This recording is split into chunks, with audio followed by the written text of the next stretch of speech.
और आज हम शुरू करेंगे कार्बन एंड इट्स कंपाउंड से। सबसे पहले बात आती है कार्बन क्या होता है। कार्बन एक नॉन मैटर है, इसका एटॉमिक नंबर है 6 और मास नंबर है 12। अब बात आती है कि what is atomic number and what is mass number. Atomic number होता है किसी भी एटम के अंदर जो नंबर ऑफ प्रोटॉन्स होते हैं वो उसका एटॉमिक नंबर बनाते हैं, और जो number of protons and neutrons दोनों मिलकर बनाते हैं उसका मास नंबर। अब इसको रिप्रेजेंट कैसे करते हैं, यहाँ पे दिखाया हुआ है।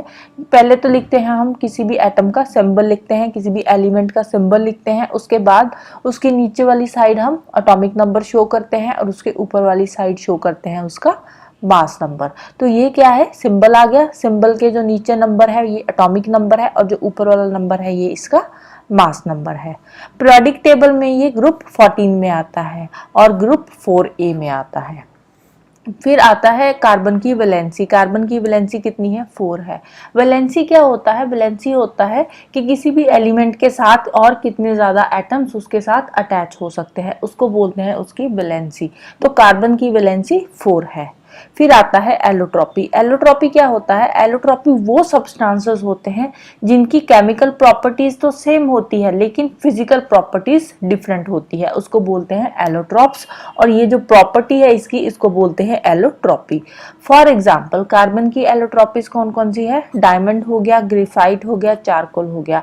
अब ये जो डायमंड ग्रेफाइट है ये बने तो कार्बन से ही है ना, तो इट मीन्स इनकी जो केमिकल प्रॉपर्टीज है वो सेम है। कार्बन हो गया, डायमंड, ग्रेफाइट, इनकी केमिकल प्रॉपर्टीज सेम है बट फिजिकल प्रॉपर्टीज अलग अलग है। अब कार्बन और डायमंड में ही देख लो, जमीन आसमान का फर्क है। कहाँ कार्बन ब्लैक कलर का होता है, कहाँ पे डायमंड जो कि बिल्कुल ही ट्रांसपेरेंट होता है। तो डायमंड क्या है, डायमंड एक कार्बन की ही प्योरेस्ट फॉर्म है।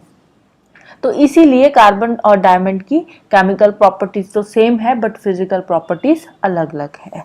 तो सबसे पहले डायमंड को देख लेते हैं थोड़ा सा डिटेल में। डायमंड क्या है, डायमंड कार्बन की एक प्योरेस्ट फॉर्म है। डायमंड एक हार्डेस्ट नेचुरल नोन सब्सटेंस है, मतलब कि जो डायमंड है वो बहुत ही रेयरेस्ट सब्सटेंस है, वो इतना ज़्यादा नहीं मिलता जैसे कि कार्बन है। कार्बन तो बहुत ज़्यादा होता है ना, बट जो डायमंड है ये रेयरेस्ट सब्सटेंस है, ये इतना ज़्यादा नहीं पाया जाता नेचर में।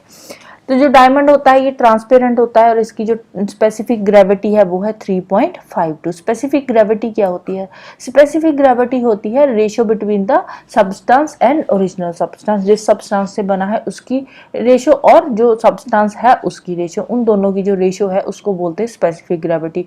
डायमंड के केस में किसकी आ जाएगी रेशियो, कार्बन की और डायमंड की, तो वो क्या बन जाएगी इसकी स्पेसिफिक ग्रेविटी। स्पेसिफिक ग्रेविटी है 3.52। फिर आता है कंडक्टिसिटी। जो डायमंड है ये इलेक्ट्रिसिटी और हीट का बैड कंडक्टर है। इसका रिफ्रैक्टिव इंडेक्स बहुत हाई होता है, कितना है 2.415 है इसका रिफ्रैक्टिव इंडेक्स।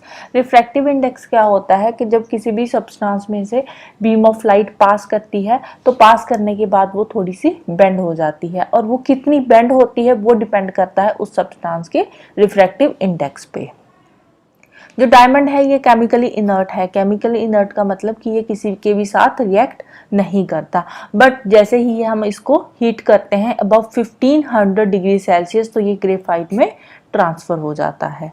और जो डायमंड है ये टेट्राहेड्रल क्रिस्टल्स बनाता है, और ये जो डायमंड है ये कार्बन की ही एक हाइब्रिडाइजेशन है, और ये आता है sp3 एटम्स में ये जो sp3 में इसकी कॉन्फ़िगरेशन आती है।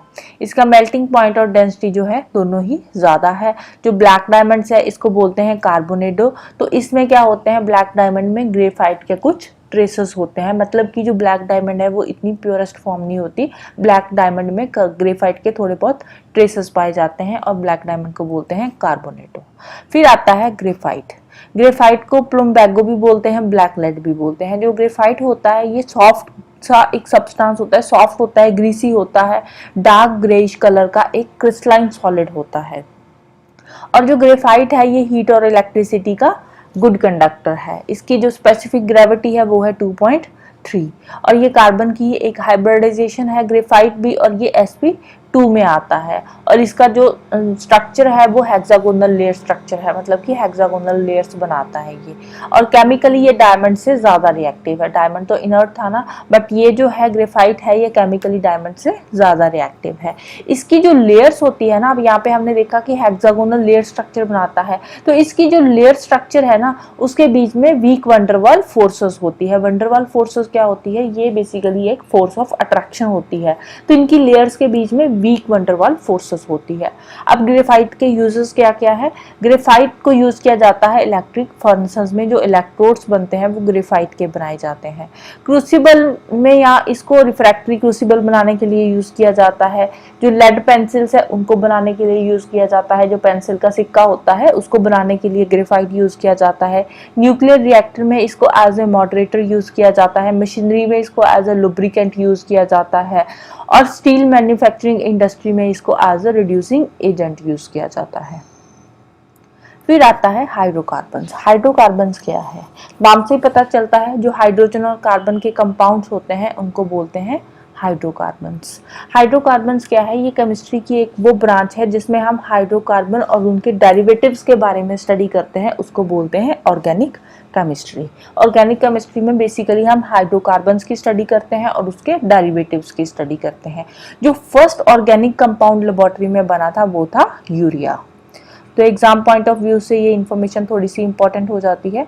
तो जो फर्स्ट ऑर्गेनिक कंपाउंड लेबोरेटरी में बनाया गया था वो था यूरिया।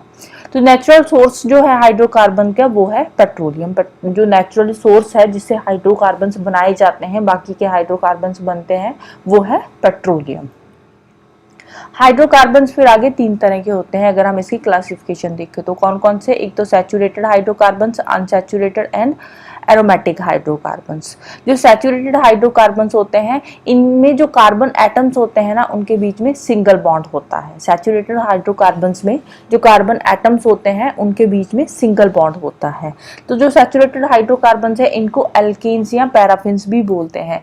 एल्केन्स जो होते हैं ये ऑर्डिनरी लेबोरेटरी कंडीशंस में अनरिएक्टिव होते हैं, तो इसीलिए जो एल्केन्स है इनको पैराफिन्स बोलते हैं, क्योंकि जो पैराफिन्स होते हैं वो लिटिल रिएक्टिव होते हैं, इसी वजह से एल्केन्स को पैराफिन बोलते हैं।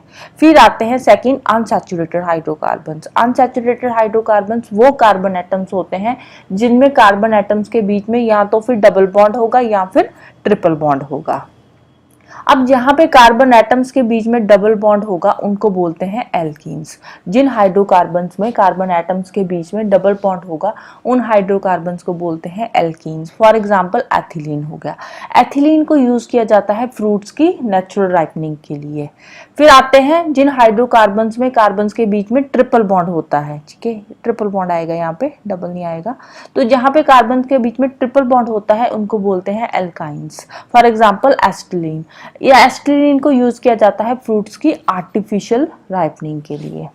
फिर थर्ड आते हैं एरोमेटिक हाइड्रोकार्बन्स। जो एरोमेटिक हाइड्रोकार्बन्स होते हैं ये होमोसाइक्लिक कार्बन्स होते हैं, होमोसाइक्लिक कंपाउंड्स होते हैं जिनमें एटलीस्ट 1 बेंजीन रिंग होती है। बेंजीन रिंग क्या होता है?